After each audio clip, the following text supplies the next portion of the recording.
യൂട്യൂബിന് വിട. സൂര്യയിലെ എല്ലാ പരമ്പരകളും സംരക്ഷണത്തിന് ശേഷം തികച്ചും സൗജന്യമായി സൺ നെക്സ്റ്റ് ആപ്പ് ഡൗൺലോഡ് ചെയ്യൂ. കണ്ടാസ്വദിക്കാം നിങ്ങളുടെ പ്രിയ പരമ്പരകൾ. വൈകയും കുഞ്ഞും വീട്ടിൽ തന്നെ ഉണ്ടായിരുന്നെന്നാ ഇവര് പറയുന്നത്. ഇനിയിപ്പോ ഇതെന്ത് ചെയ്യണം സാറേ? ക്ലോസ് ചെയ്ത കേസ് ഇനി എന്ത് ചെയ്യണമെന്ന് ഞാൻ പറയണോ? ചെന്ന് അയാളെ കാര്യം പറഞ്ഞ് മനസ്സിലാക്കി പറഞ്ഞു വിടാൻ നോക്കണോ? ശരി സാർ. എന്തായി സാർ? ഈ വൈഗ എന്ന് പറയുന്നത് വൈദേഹി മേഡത്തിന്റെ മകളല്ലേ?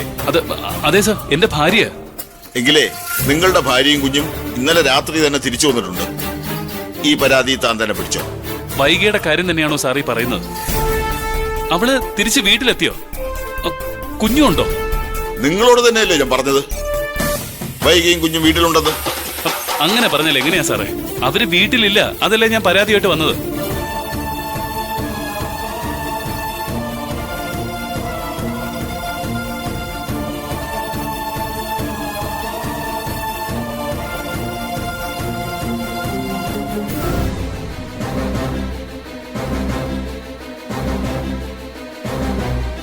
സാറേ, ഇതാ ഞങ്ങൾ പറഞ്ഞ കാർത്തിക്. എന്റെ മോളെ കാണാതായതിന്റെ പിന്നിൽ ഇവനാണ് സാറേ. മനോജ്, ഇയാളെ പിടിച്ചോ.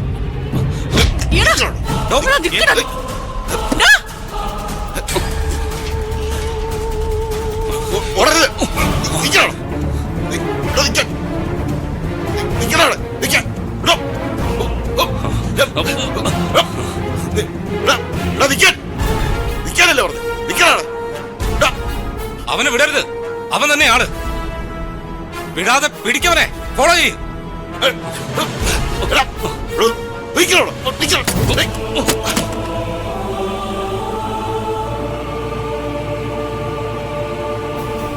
വേഗം ചെന്ന് പിടിക്കണം.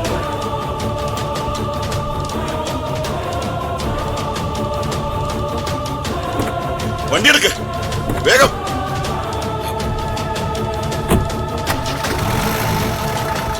ആ മറിച്ചിട്ട സ്കൂട്ടർ നേരെ വെച്ചേ.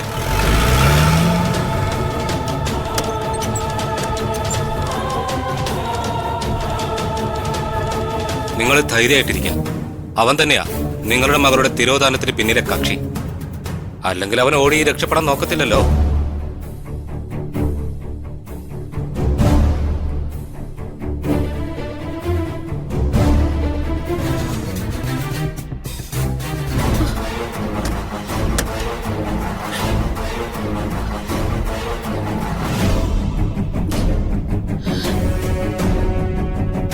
ആങ്ങളെ നോക്കി, അത് നമ്മുടെ സുന്ദരിയുടെ സ്കൂട്ടർ അല്ലേ?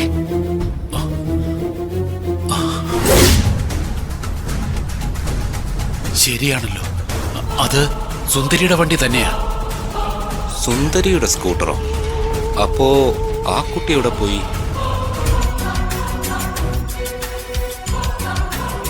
ആങ്ങളെ, ഇത് നമ്മുടെ കൊച്ചിന്റെ വണ്ടി തന്നെയാ. നോക്ക്, എന്റെ കുഞ്ഞിന് എന്തോ പറ്റിയിട്ടുണ്ട്, എന്തോ ആപത്ത് പറ്റിയിട്ടുണ്ട്. ഇത് നിങ്ങൾ പറഞ്ഞ ആ കുട്ടിയുടെ സ്കൂട്ടർ തന്നെയാണോ? ഉറപ്പുണ്ടോ? ഉറപ്പുണ്ട് സാർ, ഇത് തന്നെയാ നമ്പർ. ഇതെങ്ങനെ ഇവിടെ വന്നത്? നിങ്ങൾ വന്നേ, പറഞ്ഞു തരാം. വാ. സാറേ, എന്റെ മോളുടെ സ്കൂട്ടർ എങ്ങനെയാ നിങ്ങൾക്ക് കിട്ടിയത്? സ്കൂട്ടറിന്റെ കാര്യം. അതായത് വഴിയോരത്ത് ഒരു സ്കൂട്ടർ അനാഥമായി കിടക്കുന്നു എന്ന വിവരം ഏതോ ഒരുത്തൻ വിളിച്ചു പറഞ്ഞു. ഞങ്ങൾ ചെന്ന് നോക്കുമ്പോ സംഭവം ശരിയാ. സ്കൂട്ടർ അവിടെ ഉണ്ട്, പക്ഷേ സ്കൂട്ടർ ഓടിച്ച ആളില്ല. പുറകിൽ നിന്നേതോ വണ്ടി വന്ന് തട്ടിയിട്ടുണ്ട്. നിങ്ങൾ പറഞ്ഞത് വെച്ച് നോക്കുകയാണെങ്കിൽ സ്കൂട്ടർ ഓടിച്ചിരുന്നത് സുന്ദരി തന്നെയാ. പക്ഷേ സുന്ദരി എവിടെയാ? അതാണ് ചോദ്യം.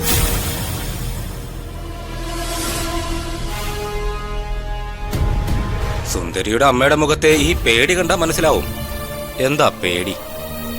ഒന്നുകില് സുന്ദരിക്ക് അപകടം പറ്റി കോമാ സ്റ്റേജില് ഏതെങ്കിലും ആശുപത്രിയിലായിരിക്കും. ചടാ, പറഞ്ഞു തീരും മുമ്പ് ഇങ്ങനെ പേടിക്കാതെ ഞാൻ ബാക്കി കൂടി പറയട്ടെ. നമ്മള് വണ്ടി കണ്ടതല്ലേ, അതിന് വലിയ ഡാമേജ് ഒന്നും കാണാനില്ല, ശരിയല്ലേ?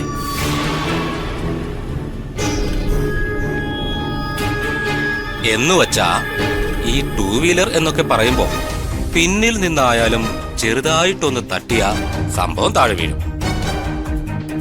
പിന്നെ ഓടിച്ചാളിന്റെ കാര്യം പറയേണ്ട കാര്യമില്ലല്ലോ. വീഴുന്ന വണ്ടിയിൽ നിന്ന് ആള് തെറിച്ചു വീഴാം.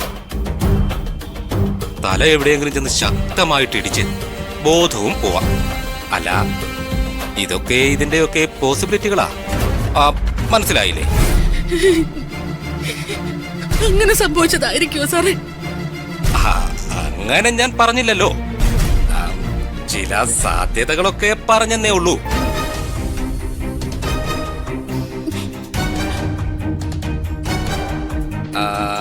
അതല്ല എങ്കിൽ മനഃപൂർവം ആരോ ഒരു ആക്സിഡന്റ് ഉണ്ടാക്കിയ ശേഷം സുന്ദരിയെ തട്ടിക്കൊണ്ടുപോയതും ആവാം. അങ്ങനെയെങ്കിൽ അത് ചെയ്തത് ആ കാർത്തിക് തന്നെയായിരിക്കും സാറേ. അതുകൊണ്ട് അവനിപ്പോ ഇവിടുന്ന് ഓടി രക്ഷപ്പെട്ട് കളഞ്ഞത്. രക്ഷപ്പെട്ട് കളയാനോ? അത് ഞങ്ങളുടെ കയ്യിൽ നിന്നോ? അവനെ പൊക്കി ഇവിടെ കൊണ്ടുവന്നിരിക്കും. സുന്ദരി എവിടെയുണ്ടെന്ന് കണ്ടുപിടിച്ച് തരികയും ചെയ്യും. എന്താ പോരെ? ഒരുപക്ഷെ അങ്ങനെ ഒരു സംഭവം അല്ലെങ്കിലോ? ശരിക്കും ആക്സിഡന്റ് പറ്റിയ ആശുപത്രിയിൽ വല്ലതും ആണെങ്കിലോ സർ? അത് ചോദ്യം. അതിനാണ് നമ്മൾ ടീമിനെ ഉപയോഗിക്കുന്നത്. ഈ പരിസരത്തുള്ള എല്ലാ ആശുപത്രികളും ഞങ്ങൾ പരിശോധിക്കും. സുന്ദരി എന്ന പേരിൽ അവിടെ ഒരു പെൺകുട്ടിയെ അഡ്മിറ്റ് ചെയ്തിട്ടുണ്ടോ എന്ന്. ഇനി അതല്ല, പേര് പോലും റിപ്പോർട്ട് ചെയ്യാത്ത അജ്ഞാതയായ ഒരു രോഗി, അവരെ ആയിരിക്കും ഞങ്ങൾ അന്വേഷിക്കുന്നത്. എന്തായാലും ഇന്നത്തെ ഒരു ദിവസം ഞങ്ങൾക്ക് തരണം. നാളെ സുന്ദരിയെ കുറിച്ചുള്ള വിവരങ്ങൾ നിങ്ങൾക്ക് നൽകിയിരിക്കും. എന്താ പോരെ? മതി സർ, എത്രയും പെട്ടെന്ന് എന്റെ മോളെ കണ്ടെത്തി തന്നാ മതി സർ. എന്നാ പിന്നെ നിങ്ങൾ ധൈര്യമായിട്ട് പൊക്കോ. ബാക്കി കാര്യം ഞങ്ങൾ ഏറ്റുന്നേ. ചേട്ടാ, ഈ അമ്മയെ വിളിച്ചോണ്ട് ചെല്ലാം. വാ മല്ലികേ. ശരി സർ. ശരി ശരി. സുന്ദരിയെ കണ്ടുപിടിക്കാം.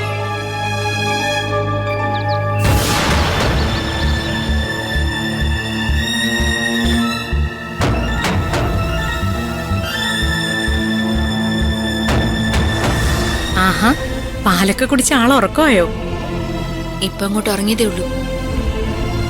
സുന്ദരിയുടെ കൃഷ്ണമാമ വിളിച്ചിരുന്നു. അവര് സുന്ദരിയുടെ മിസ്സിംഗ് കേസിൽ പോലീസ് സ്റ്റേഷനിൽ പോയി പരാതി കൊടുത്തു. പരാതി കൊടുത്തിട്ട് അവരെ ഇറങ്ങാൻ തുടങ്ങുമ്പോ നിന്നെ കാണാനില്ലെന്ന പരാതിയുമായിട്ട് വേറൊരാൾ അവിടെ ഉണ്ടായിരുന്നു. അതാര്? വേറെ ആര്? അവൻ തന്നെ, കാർത്തിക്. എന്നെ അന്വേഷിച്ച് നടക്കാൻ അവനെന്റെ ആരാ? വൃത്തിയേട്ട റാസ്കൽ. അതല്ല കാര്യം. കാർത്തിക്കിനെ കണ്ടപ്പോ കൃഷ്ണന്റെ കൂടെ ഉണ്ടായിരുന്ന മല്ലിക കൃത്യമായിട്ട് അവനെ കാണിച്ചു കൊടുത്തു. സുന്ദരിയെ കാണാതായതിനു പിന്നിൽ അവനാണെന്ന് വിളിച്ചു പറയുകയും ചെയ്തു. പക്ഷെ പോലീസുകാർ പിടിക്കാൻ നോക്കിയപ്പോഴേക്കും അവൻ അവിടെ നിന്ന് ഇറങ്ങി ഓടി രക്ഷപ്പെട്ടു എന്നാ കൃഷ്ണൻ പറഞ്ഞത്. പറഞ്ഞ കാര്യങ്ങൾ വെച്ച് നോക്കിയ സുന്ദരിയെ കാണാതായതിനു പിന്നിൽ കാർത്തിക്കാണോ എന്ന് പോലീസിന് ബലമായ സംശയമുണ്ട്. സുന്ദരിയുടെ സ്കൂട്ടർ വഴിയിൽ നിന്ന് പോലീസിന് കിട്ടിയിട്ടുണ്ട്. എന്തോ ഒരു ചെറിയ ആക്സിഡന്റാ. വണ്ടി ഇടിച്ചു വീഴ്ത്തിയിട്ട് സുന്ദരിയെ പിടിച്ചോണ്ട് പോയതാകാന്ന പോലീസിന്റെ സംശയം. പാവം, ഒന്നിനു പുറകെ എന്നായി അതിനെന്നും പ്രശ്നങ്ങളാ. അമ്മ, ഈ ഫ്രൂട്ട്സ് അരിയുന്നത് എനിക്ക് വേണ്ടിയാണോ? ഫ്രൂട്ട്സ് അരിയുന്നത് നിനക്ക് വേണ്ടി തന്നെയാ. പക്ഷേ പെട്ടെന്ന് ഈ ചോദ്യം ഉണ്ടായതിന് കാരണം സുന്ദരിയോടുള്ള അനിഷ്ടമാണെന്ന് എനിക്ക് മനസ്സിലായി. അതെ, അനിഷ്ടം തന്നെയാ. ആ പേര് കേൾക്കുമ്പോ പോലും ഉള്ളിലൊരു വെപ്രാണോ എനിക്ക്. കൂടെ നിന്ന് ചതിച്ചവരുടെ മുഖമായിട്ടാ എനിക്ക് അവളെ ഓർക്കാൻ പറ്റുന്നത്. നീ എന്നാ മോളെ ഇനി യാഥാർത്ഥ്യങ്ങളെ മനസ്സിലാക്കുന്നത്? റിയാലിറ്റി അങ്ങനെയൊന്നുണ്ട്. അത് ആദ്യം ഉൾക്കൊള്ളാനാ നീ ശ്രമിക്കേണ്ടത്. എന്റെ ജീവിതത്തിൽ ഒറ്റ റിയാലിറ്റി ഉള്ളൂ അമ്മ.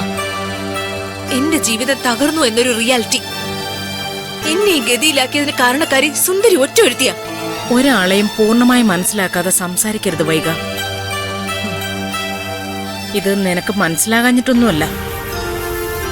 സത്യം ഉൾക്കൊള്ളില്ല എന്നുള്ള പിടിവാശിയ.